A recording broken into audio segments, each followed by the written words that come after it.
Sub championship দক্ষিণ এশিয়ার ফুটবলের সবচেয়ে বড় টুর্নামেন্ট।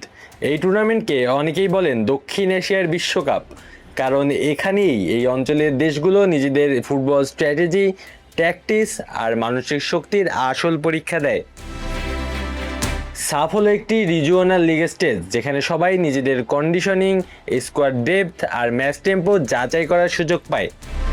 কিন্তু সমস্যা হলো সময়ের সাথে সাথে এই লিগের কম্পিটিটিভ ব্যালেন্স অনেকটাই স্ট্যাটিক হয়ে গেছে। ইতিহাস বলছে ভারত এখানে সবচেয়ে স্ট্রং এবং কনসিস্টেন্ট টিম।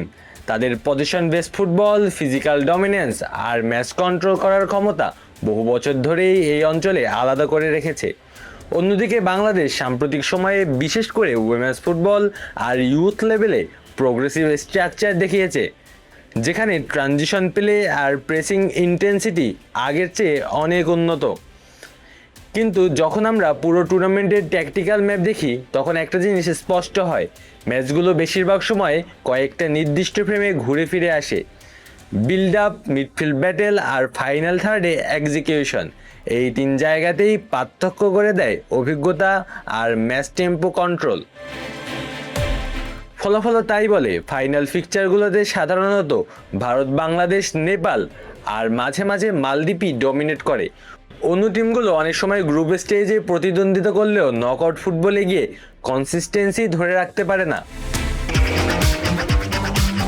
বাবা, এত এনার্জি কই পাও? এই পাওয়ার চুমুকে অ্যাকশন। এখানে একটা বড় ইস্যু হলো comfort zone football.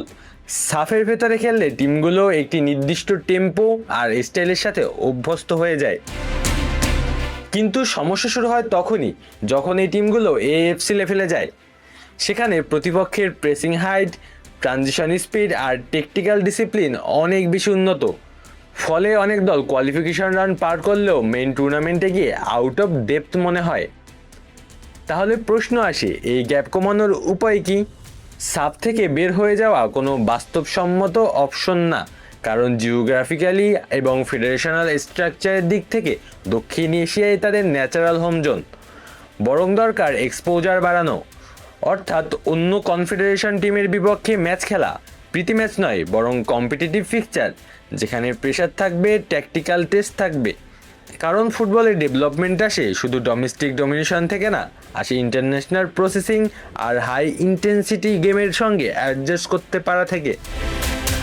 Sub championship যদি সত্যি দক্ষিণ এশিয়ার বিগেস্ট স্টেজ হয়, তাহলে এটাকে আরও হাই টেম্পো, হাই কম্পিটিশন আর টেকটিক্যালি ডমিনেটিং টুর্নামেন্টে রূপান্তর করাই এখন সবচেয়ে বড় চ্যালেঞ্জ।